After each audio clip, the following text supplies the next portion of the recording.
The show. Hello, people. Welcome to Post Training. I am joined. Hello, people. Hello. Dan. Dan, that's your intro. Hello, people. All right, fair enough. All right, fine, Dan. If you're so clever, then you introduce the show. Hi, everyone. Welcome to Post Training. I'm Dan. This is Sal and John. We're here to talk to you about how horrible we did this week. You know what? Actually, that was pretty good. Dan, I Yes! appreciate that. I'm ready for a podcast now, John. I'm ready. Good. I'm ready. We're not gonna do too much inside baseball, but as this is Sal's first time, welcome, Sal. How are you? Welcome to Sal. Glad to be here. Thanks for having me. Great to have you on. Absolutely. Yeah. Sal is the lead head wizard of the Freemasons. Yeah. It's probably more like the stonecutters from, The Simpsons than the Freemasons. But yeah, sure. Is there a rock of shame and then a rock of triumph, or like a mace of shame and a mace of triumph? Yes, there is. Absolutely, there is. Yeah. That four-headed mace from on it. That's the one of shame because I can't use mace. That. Yeah. I think that's what they call it, the quad mace. Yeah. Is that an actual thing? Cool. Yes. Oh wow. It's got are they like demon head, like demon faces, or like Tengu? What are they? I don't know. They're like Tengu, or maybe they're gorilla faces. I can't remember. I don't have one, but I see it all the time because lots of people use them. Yeah. Yeah, it's cool looking. Definitely. I have, as I think I mentioned before somewhere, is that I had the only thing I've ever done with even remotely close to Sal what you do is when the pandemic started, I ran to a larger store here, and I was like, "Where are the masks?" And they were like, "We don't have any." I was like, "All right, where are the cloth?" So I was just like bandanaing it for like 2 weeks, and I was just kind of like, I guess the best thing to say is like 80s movie. Everyone grabs like different items in the store to kind of defend the last big battle. And the last thing, I was just walking through the aisles, and I just saw a giant sledgehammer, and I was like looking at like $30 for a respirator mask, $30 for a steel hammer, because the world could go sideways. And on your way out. Wise choice. Yes, wise choice. And I used it. I think I used it a little similar to what you were doing. I was doing like the soupy type of motion with it, but I'd always kind of tweak my back when I did that. But I don't want this to be like, Sal, teach us about steel mace, because I know you get that a lot. But I guess we'll pass it to Sal and just ask Sal, how was your week of training? That was great. Yeah, let's see. So today's Friday. I kind of don't.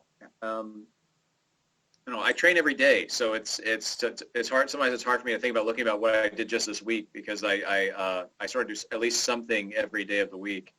But I think in particular, this week was probably more of a light week for me. I was pretty sore because I've been working more on my yoga and just some of the different poses, and working a lot on inversions and handstands. So my upper body's pretty sore lately. So I haven't done a whole lot of mace this week, but mostly been focusing just on a lot of yoga stuff this week. Is that what you try to combine into your week of training between martial arts and yoga a lot? It's it's weird. So I typically I go to when I wrap up work at the end of the day. I head straight to the dojo, and I usually have about an hour and a half to kill before I have to teach a class. And I just usually grab the nearest thing I can find, which is usually a mace, and I start working with it. And then between mace sets, maybe I'm doing some yoga stuff, maybe I'm running kata, Maybe I get bored with that and I grab a rope. So I kind of just, go fly by the seat of my pants when it comes to my training. But all of it is just sort of, tied to just making my karate better. But yeah, it just depends on how my body's feeling. I don't really go in with any kind of plan. But yeah, because I do yoga quite a bit. I always try to make time for, I treat it like karate. It's something that you have to practice. It's something you have to, work on your form and your technique and your mindfulness and just sort of how you approach it. I take the same approach to my yoga that I do to my karate. And so I try to give all those things a little bit of attention throughout the week in some way. You find that your free play before classes, do you find that it helps flow into the classes that you teach? Do you have those planned already? Yeah, it's funny. Tuati asked me a similar question, and yeah, I don't really go into my classes with any kind of plan either, because I found that anytime I would plan a class out, somebody wouldn't show up for class, or you didn't have the right number of people to do the partner exercise that you had sort of so carefully planned out throughout your whole day, and then your plans are sort of wasted. It's that no plan survives first contact with the enemy kind of thing.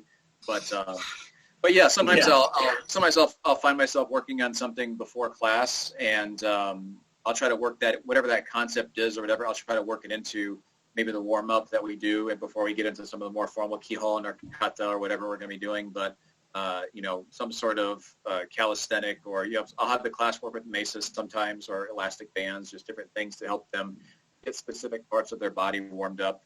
But yeah, it just sort of depends. Gotcha. Yeah, I don't plan classes either. I'll do themes, right? Like I'll have this month is the theme. We were doing Pasai, so we're in a Pasai theme. Yeah. This month. Next month will be more of a Naihanchi theme. But I don't plan out classes. I'm just not that organized. My brain doesn't work that way.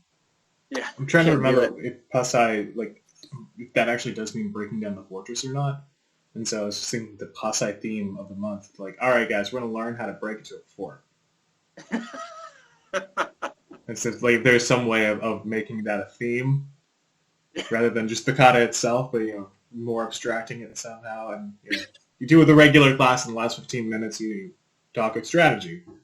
Essentially. You're all going to fashion yourself a battering ram out of paper mache, and we're going to work on smashing down walls.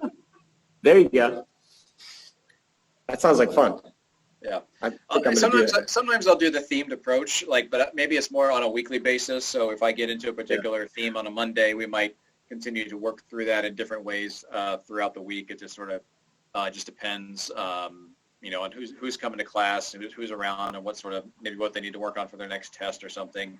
So yeah, I do try to rotate and mix it up a bit. Right. Yeah. Dan, how about you? How about we get a seminar report from you, because we were going to try to get that last week. So yes, I was lucky enough. I got to travel up north and teach in some other dojo this weekend. It was great. Flying was great. It was the first time I've flown since the pandemic.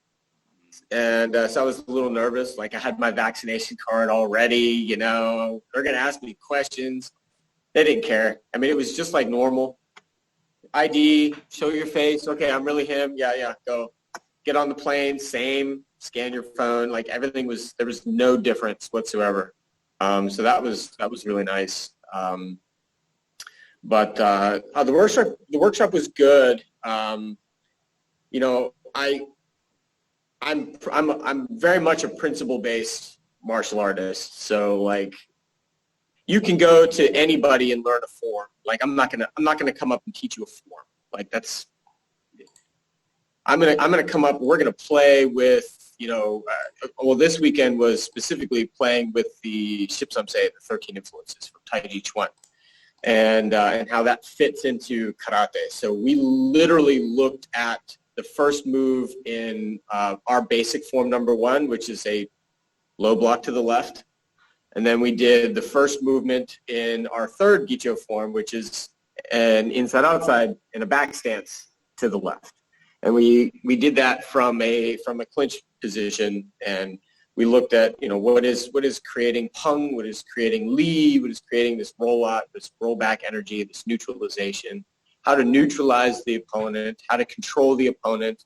We talked a lot about emptiness and fullness in your legs, and et cetera, et cetera. So a lot of this stuff doesn't get covered a whole lot in my lineage, in my system. So sometimes it's kind of mind-blowing for some people. Sometimes it's not. But I think the biggest issue, or the biggest cool thing that I came across was, you always got that one guy who's like, oh, when they get it, and one guy, we were doing the inside outside, and it's very common for us to want to use the muscles and want to pick them up. We want to get underneath them. We want to pick them up like this. And, when you look at Tai Chi theory, if I want somebody to go up, I have to go down. I don't go up. I don't try to lift them up by picking myself up. I lift them up by dropping myself, getting underneath them. And so when we got like just even that small, oops, sorry, somebody's trying to call me, that small little intricacy, and he went, I thought you were getting a fax. A fax, yeah. Let's go back in time. Man, the fax machine was created in like 1865. It's crazy. I still get faxes today. 1800. You had, yeah, back in time. But anyway, so like watching people kind of do that, and then the technique works, and it works effortlessly, and then they get to that point where they go, this isn't right. This can't be right. And you go, why? Because it shouldn't be this easy. That's what I like. I like when people get to that point. Yep. So that was my big takeaway. So I used that drill this whole week, and we worked it this whole week with everybody. Nice. Yeah. You said that those types of things are not typically taught in your system. So were you not, when you came up, in your early training, you weren't taught those things? No. So where did you pick them up? So Tai Chi Chuan. Okay. And then when I met my current teacher, like it was one of those things where like, I'm talking to him. Our first phone call was like 4 hours long, and I'm talking to him, and I'm telling him all these things, and he goes, oh yeah, yep, that's right. And I was going, yeah, this guy, I like this guy, because he went back to Korea and trained in Korea. He trained in China. His wife is Chinese, so he's not just a Tung Soo guy from the United States, right? So there's a lot of depth to our system, and it's sad because our lineage founder talked about it. He wrote about it, but nobody practiced it. Gotcha. And so it's not the system's fault; it's the teacher's fault. Right. Oh yeah, blame the system founder. Yeah, blame the guy who's not around. No, it's not the system founder's fault. Not his fault. He put it in the books. He made sure that people like knew. He said, look here. There's a part in the book where he like literally says almost word for word the internal work. He talks about the Ship Some Say, the 13 influences from Tai Chi Chuan. He talks about the 6 roads, which are like these Negong postures, right? And then the Ship Dong Gum, which are sitting Qigong postures. He says these should form the foundation of your combat. And yet nobody does anything. Well, I think that goes into difference between like principle. Like principle, I think is a great thing to teach, but I think there's principle and then there's like practicality, and then if there isn't that kind of intermediary to be like, this is the principle of the thing, and you have to have a method to practice it. Yeah, right. You have to have a way to put it into practice. And karate, people often, even kakie is a way, but it's not a way to practice internal work from Tai Chi Chuan. Like you can't Right. do that with kake. So we have to have push hands in our system to be able to work that, to be able You need that to feedback. Yeah. exactly. And so our lineage founder in his book references the song of push hands. So like we should be doing it. And so I do it in my school. Wait, But hold on. Did I just hear you 99% of say people do not. Song of Push Hands? So yeah, it's a poem. It's a poem. Yeah, but Can we make it a it's a rap? I'm sure you could, John. I'm sure you I'm not could. trying to make fun. I'm just like, we got to make it relevant for the kids. There are a few classical songs, but they're poems. There's a song of the Sip Some Say, the song of Pushing Hands, and so these were given to us, and they were translated sort of into English, relatively well, I suppose. But the song of the Pushing Hands was not translated into English, was not put into any of the English material, and so the majority of people here in the West who can only read the English stuff never really realized that we should be doing these things. So I'm my organization, myself, like my teacher, we're trying to kind of push the envelope, I suppose, in regards to that. Try to bring people to a more holistic understanding of our system. So yeah. Cool. I'm glad to hear it. Like I'm glad to hear there's seminars happening and like people getting Yeah. together and like seeing that, like even in this nightmare. Yeah, I had about 20 people. It wasn't bad.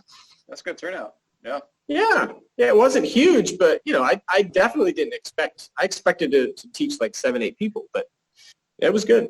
I think the fear of everybody like becoming a like isolated hermit goes against human nature, because we all are feeling probably a much more dialed up version of want to go out, want to do things. So I definitely feel that. But yeah, I think Dan, you hit the nail on the head of how much we failed this week, or at least I know I failed this week in terms of training. I got probably one solid day out of it. Part of that was just because of kind of other things going on. I had this weird bout of insomnia, or stress-induced insomnia from about Wednesday to yesterday. Yeah. It's Saturday for me, so we're having this conversation across time. But I probably got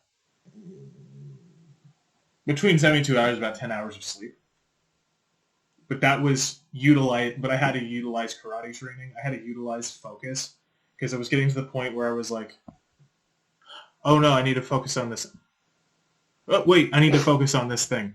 So constantly just being like, all right, mushin this, but mushin to the point where you're actually able to know what you're doing.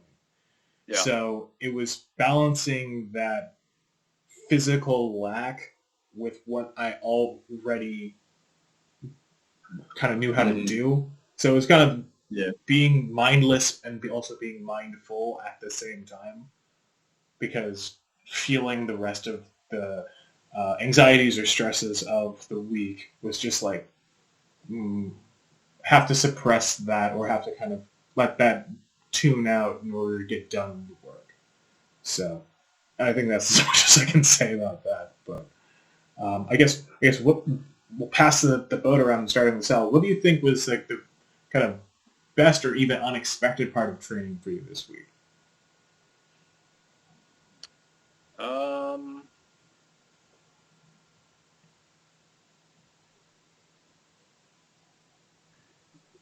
I think I've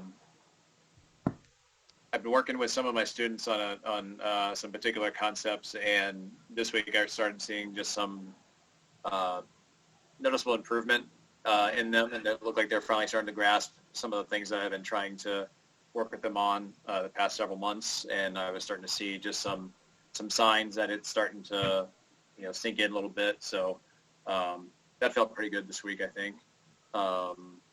For surprising,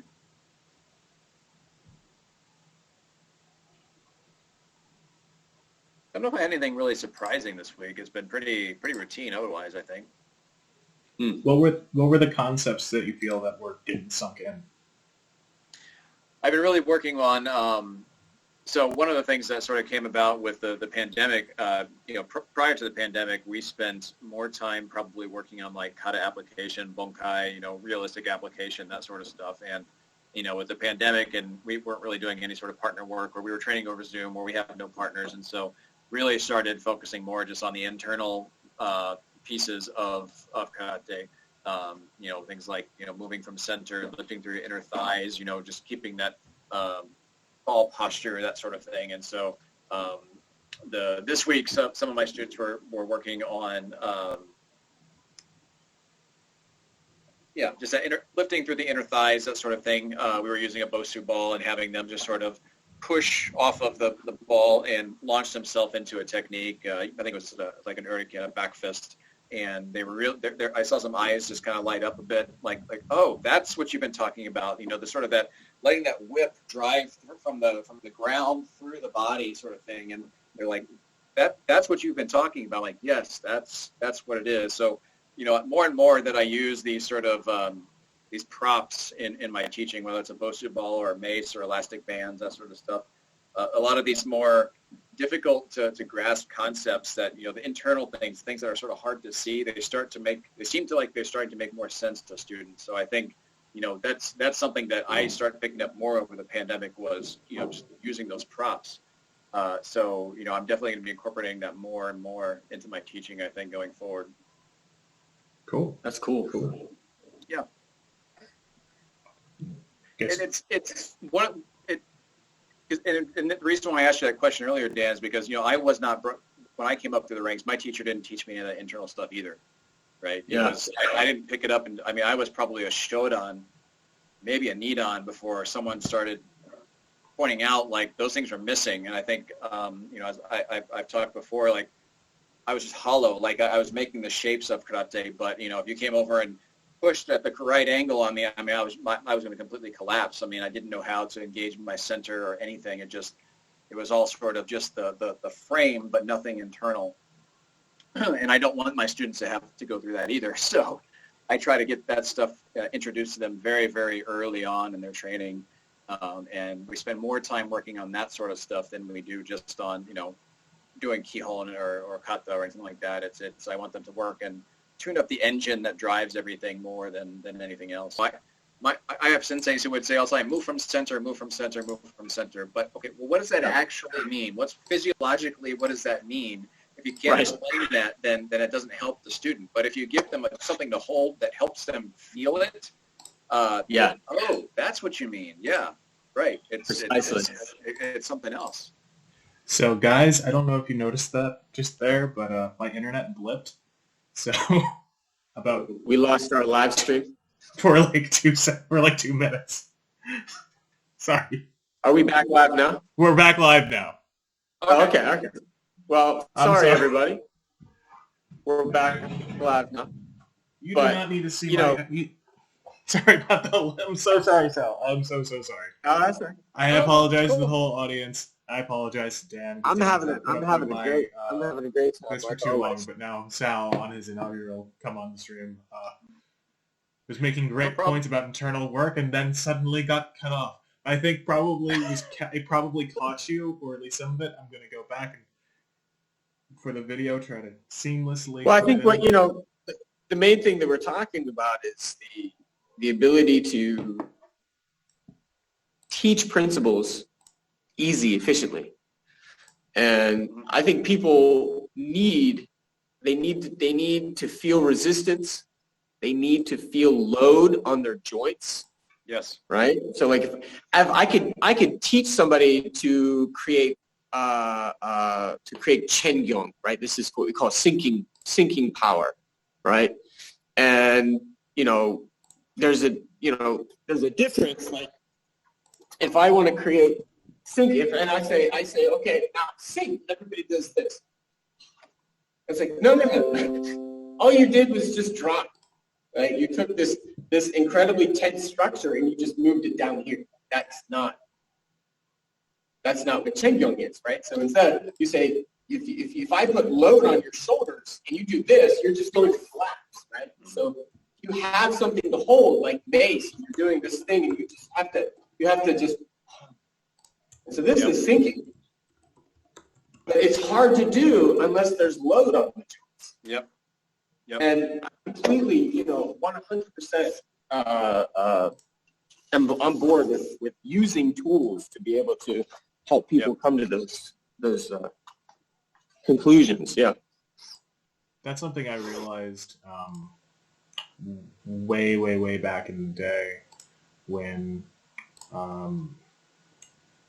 it's something I realized, but it's something that was essentially beat into me when I first started, not beat into me necessarily, but when I really started working, because here, so the other side of, I think, this conversation, sorry, I'm trying to riff and tech support at the same time, making sure that the feeds is okay. But the issue, the thing that can be an issue for a lot of people is that their teachers end up doing, like, saying, do this position, do this way, sync, and do exactly what you were doing, Dan, which say sync in that way, without understanding that, because it was kind of passed on. Because I think it's a theme we're picking up here is that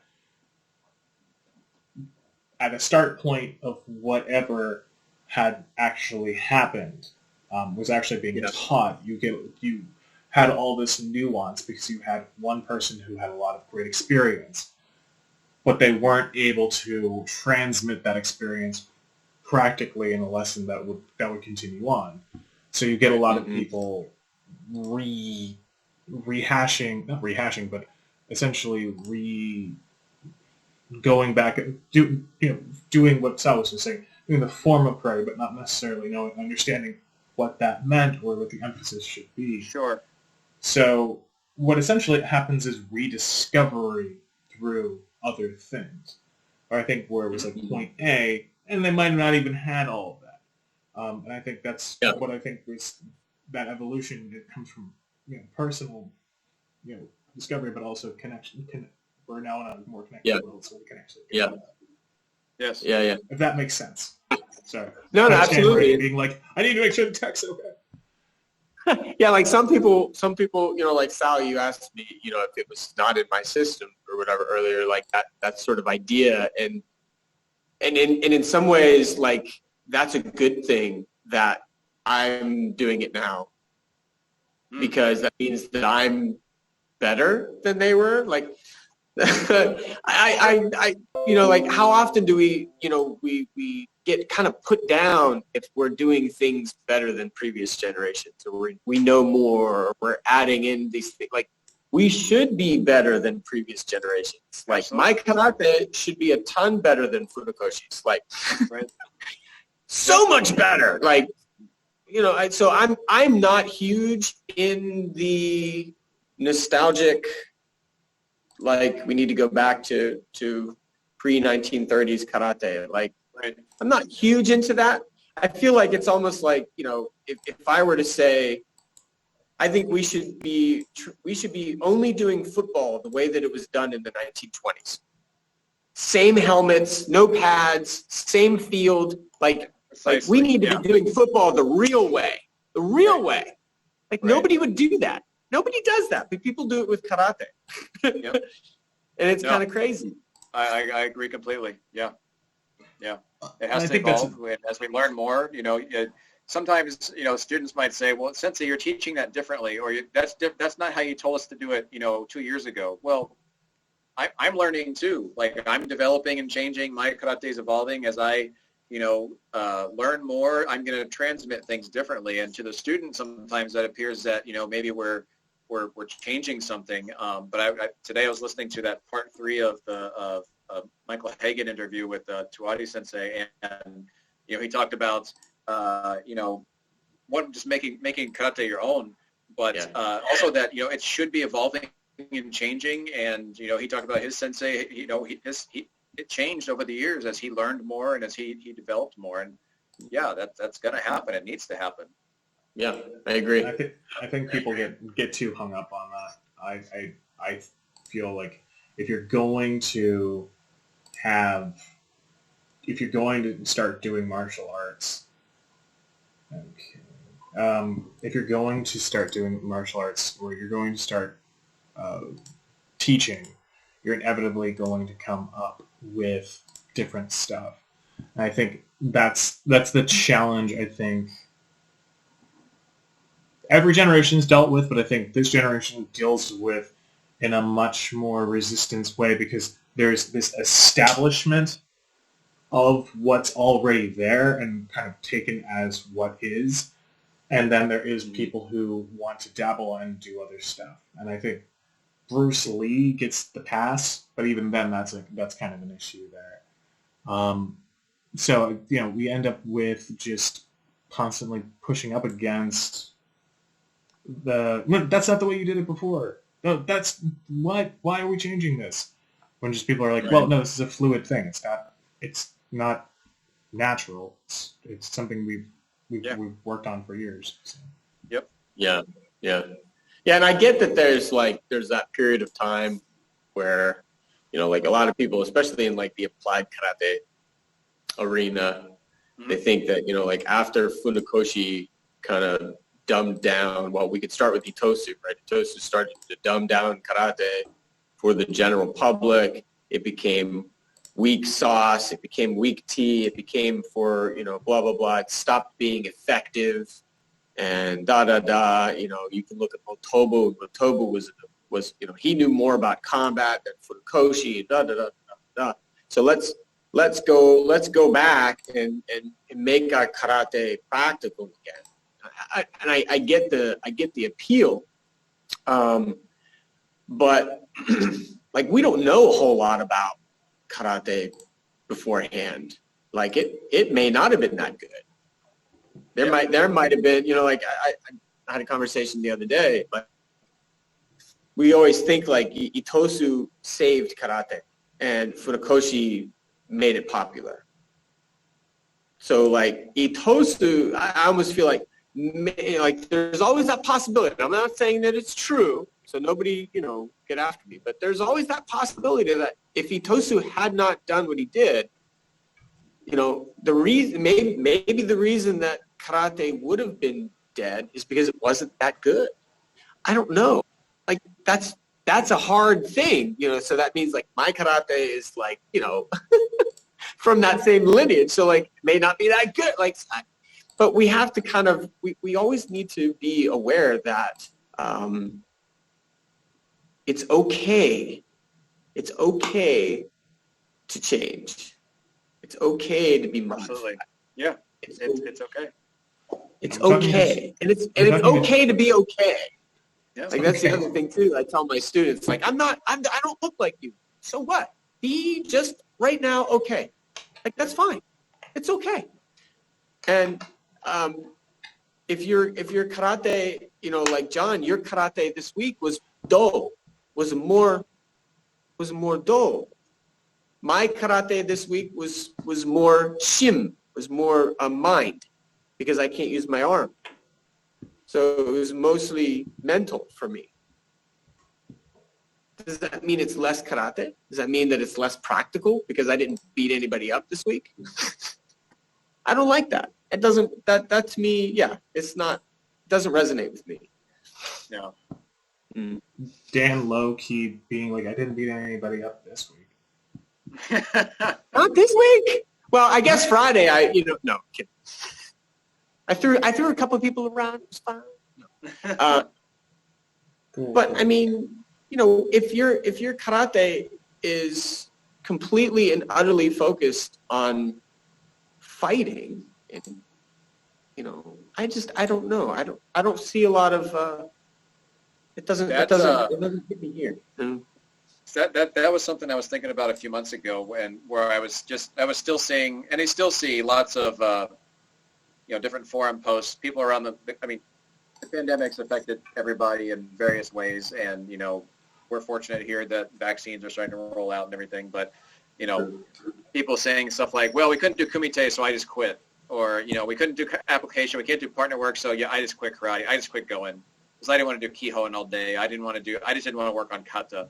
I'm like, that is so sad that you only think that that's all it is it's only, if you can't do sparring, then it's not worth doing. And if you can't do, something involving a partner, then it's not worth doing. And I mean, the past year for me has been just absolutely transformative for my karate, because I really discovered the Doa side of just enjoying training for the sake of training and not really caring what the hell it looked like or where I was going with it.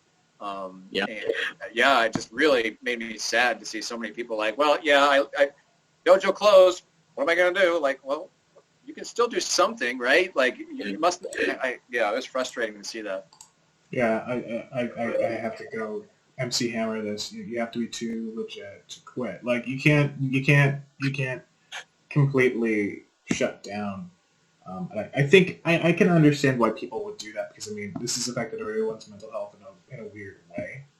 You can only I understand, Sal. I completely understand that point, but I can understand why people would have that feeling.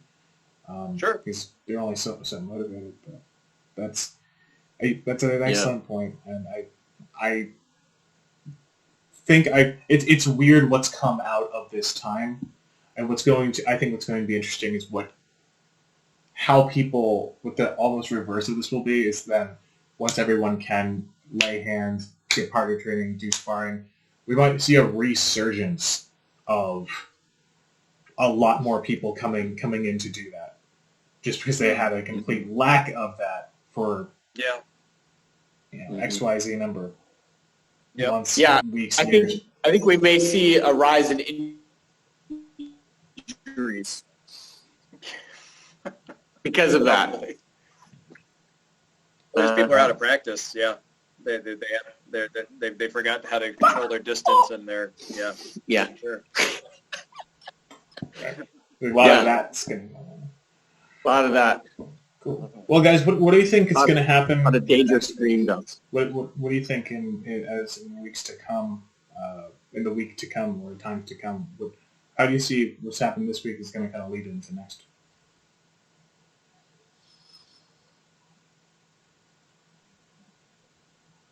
Dan, well, for us, Sal. Sorry, go. Sal, we'll pass to you. Okay. For us, because I was telling John, I think before Dan hopped on, the state of Illinois said that we're expecting they're going to lift some of the mask restrictions, and we can sort of go back to some sort of normalcy here within the next week or so. So we have not been doing any kind of partner work unless it's, I have a couple people we have some siblings in the class or some family, so they've been able to do some partner work. So I'm hoping that next week we can get back to doing some more kata application and just some more hands-on stuff. It's been a challenge for me as a teacher who likes to, do pressure testing in terms of, someone's holding out a punch, pressing and to see, like, are they actually bracing their body, like getting to where I can start doing that again a little bit, even if it's just with a stick or something. But, I've probably been a little bit overly cautious than some, but, I'm hoping at least next week we can start getting more into that. Very cool. Dan, are you? Yeah. What are we're pretty much. I think we are. We're completely maskless now. If we'd like to, if you're vaccinated. I've not required masks in the dojang for a few weeks. But next week I'm adding 2 group classes, so I'm hoping to start to bring people a little back to normalcy. I want to start getting away from the private, semi-private classes that I've been doing almost regularly. We've been okay with partner work, but I have a lot of families that train. So we've kind of continued to do partner work because I have like some families with like 4, 5, 6 people, and they can, like sometimes there's cousins, right? So like I have 2 families where it's both husband and wife, 2 kids, 3 kids. So they they can all work together. But I'm excited next week. I'm actually going to slow down a little bit next week, and we're going to do. I'm going to use this week. I did a little bit of a pasai and naihanchi kind of off of a push. There's just this idea of 1, 2, 3 to and then in naihanchi idan, when you go here, instead of going down, it was over top. And so it's the same offensive move, different defense. Exactly. So I think next week I'm going to continue that and then play with primarily the footwork and where the center of gravity is going and how that can change. Maybe they step forward with the right foot, maybe they step forward with the left foot. If you get behind them, you can take them down. If they don't and you're stuck in center, then you kind of have to change the powertrain. That's, I think, where I'm going to go next week. I played with it a little bit with one of my advanced classes, and it was fun. So that's probably where I'll go next week. So I'm probably going to slow it down a little bit and play with that. Cool. Nice. Right on. I think, as long as I don't have, extreme. Next week there's a seminar that I'm, at least via Zoom, that I will be attending. I was a little like, I don't know, but I think I'm just gonna go and just do it. And but it will be, because of my time frame, it will be at like 10 p.m. to 2 a.m. So it'll be interesting. It'll be plenty of that goes around here every day.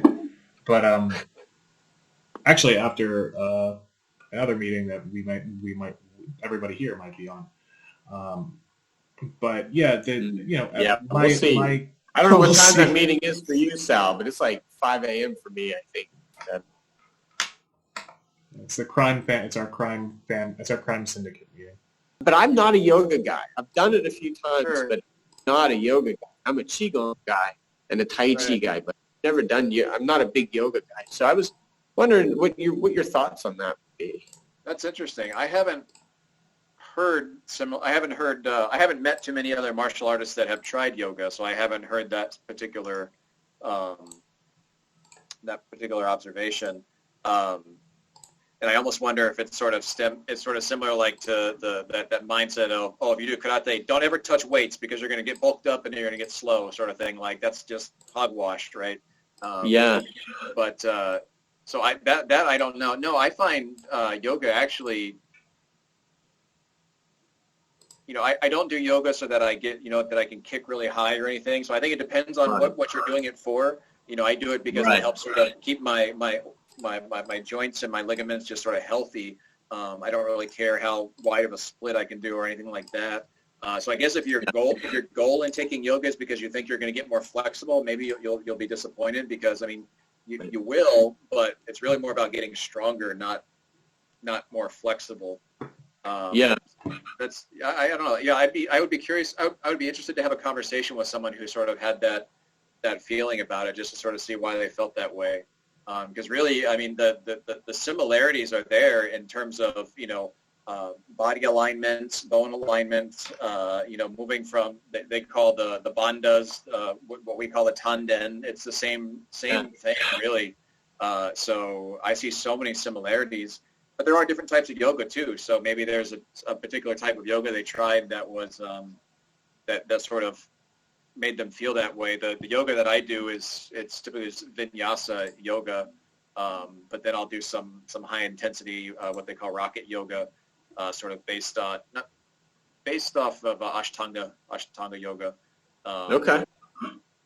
But there are a lot of different styles out there. So yeah, maybe there's a particular flavor they tried that made them feel that way. That's possible. Yeah, that's possible. I struggle with yoga. I struggle with stillness. Like if I like with the Tai Chi and the Qigong, it's all about movement, like constantly moving, continuous movement, never stopping. And so like that stillness, like I want to. That's hard for me. But I don't go, no, yoga is bad. Like it's just a different feeling that is difficult for me, but that doesn't mean that yoga is not good for me. Right. So for me, I look at it. I don't really. While you are, you're holding poses for a particular length of time or for a particular number of breaths, every pose is there. The whole body is active. So, if I'm making, like a warrior two posture here or something, I'm engaging my legs and my core and my arms the same way if I was doing, punches here. So when I match that with the focus on my breathing, it's very, very active, and I can sort of zone out in just focusing on how I'm breathing, how my body's moving, and then, oh, look, class is over. You get into that zanshin sort of state the same way that you would in karate, doing kata or anything like that. But people get different things out of it, I think. It took me a few years of doing yoga before I started seeing the relationship, because initially when I got into yoga, it was because I was having so many back problems, and I was just focusing on trying to get that pain relief. And then once I got past that, then I started seeing, okay, there's more to this than just, keeping my back healthy. That's cool. Yeah. Cool. Yeah, that makes a lot of sense. Cool. So, sorry guys, I went in and out there again. We're still good. Just needed to trouble. Apparently technology was just not on my side today.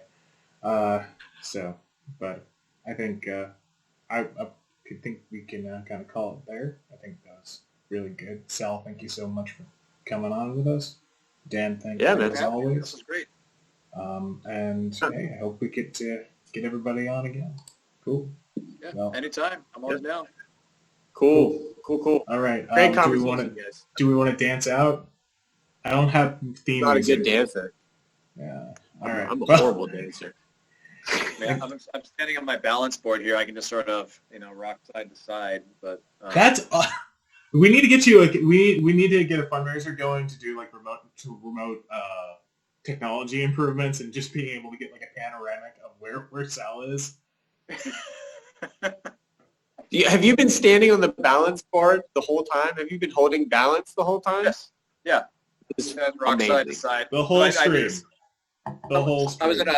I was in a work meeting today, and someone said, "What are you doing?" I said, "Well, I'm on a balance board." They said, "Man, I feel like I'm on a ship, and the sea is like really rough or something." And this goes to my first point, where we had the first meeting. And when we had first meeting with Sal on, he had a white shirt on, it was kind of open, and he had this drink from like a goblet, and like he's like a pirate. All right, guys. Well, thank you so much, and thanks very much, John. Thank you, Dan. All right, guys. Until next time. Thank you, guys.